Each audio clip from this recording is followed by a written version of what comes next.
Bonjour, je m'appelle David Vauclair, bienvenue à Au cœur du monde. Pour ce 147e numéro, voici les 5 nouvelles de relations internationales qui ont pu retenir votre attention et la mienne. Commençons par la situation en Iran. Alors que les États-Unis ont frappé directement l'Iran pour la première fois, deux grandes questions se posent à nous. Premièrement, était-ce la bonne décision?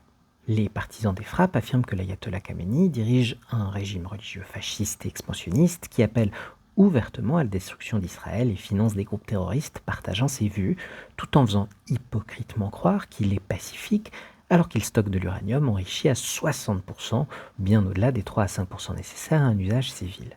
Le président américain a donc attaqué le programme nucléaire iranien, évitant toute présence militaire américaine au sol et rétablissant du même coup la dissuasion américaine. Que demander de plus? Les opposants aux frappes affirment, eux, que Trump a violé les lois américaines sur l'usage de la force militaire, sans parler du droit international, désormais en lambeaux, ignorer les services de renseignement américains pourtant optimistes sur la situation iranienne, révéler une politique de deux poids deux mesures concernant le programme nucléaire israélien et trahir sa propre promesse d'éviter les guerres. Et par cette action, il a justifié, voire accéléré ce qui reste du programme nucléaire iranien, relancé la course au nucléaire au niveau mondial, encouragé de nouvelles attaques contre les intérêts américains et définitivement sapé la crédibilité des États-Unis. Pourquoi conclure un accord si un futur président américain pourrait s'en retirer puis vous bombarder? En restant amoral, la réponse va dépendre surtout de notre deuxième question. Que va-t-il se passer ensuite? Le message des États-Unis a été en substance pas de retour en arrière. Autrement dit, nous en avons fini, à moins que vous ne nous mettiez à nouveau à l'épreuve. Mais l'Iran envoie des signaux contradictoires sur les fronts militaires, nucléaires et économiques. En ce qui concerne la réponse militaire, les responsables du régime affirment aux médias occidentaux qu'ils limiteront leurs représailles à de nouvelles frappes, de plus en plus rares, contre Israël et une frappe au Qatar contre une base américaine, mais bien plus pour le symbole, comme en 2020 après l'assassinat du général Soleimani, pour éviter toute escalade états-unienne, que pour un objectif guerrier. Certains analystes affirment néanmoins que l'Iran pourrait activer des cellules dormantes à l'étranger ou des mandataires iraniens au Moyen-Orient, malgré leur faiblesse actuelle.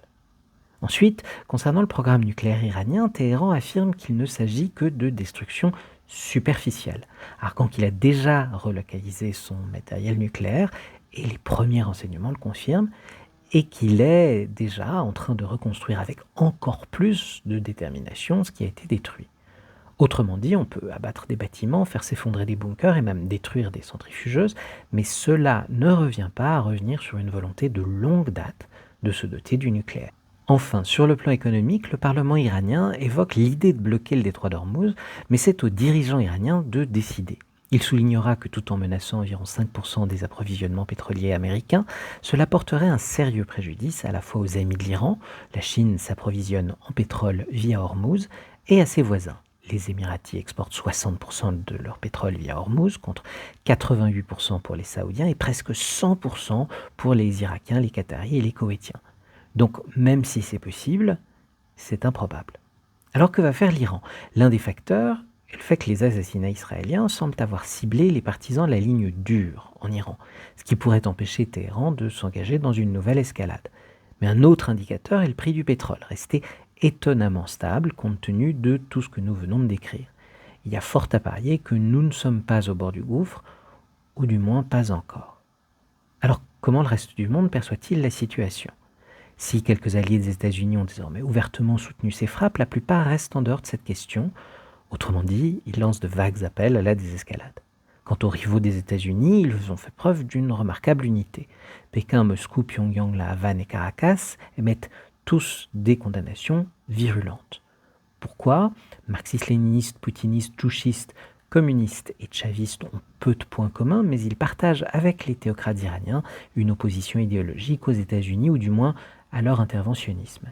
Et il n'y a peut-être pas de démonstration plus puissante de la portée continue des États-Unis que la démonstration faite ce week-end qu'un président américain peut encore atteindre n'importe quelle cible à tout moment et avec une technologie principalement développée à l'époque où MacGyver était encore à la télévision. Mais si ces frappes peuvent rassurer les amateurs de puissance américaine, elles semblent remettre en cause l'image des États-Unis. La guerre est aussi celle des communications et tant les États-Unis qu'Israël la perdent si l'on en croit les sondages auprès des publics qui leur sont classiquement favorables. Elle marque aussi très fortement la fin d'un ordre international principalement libéral.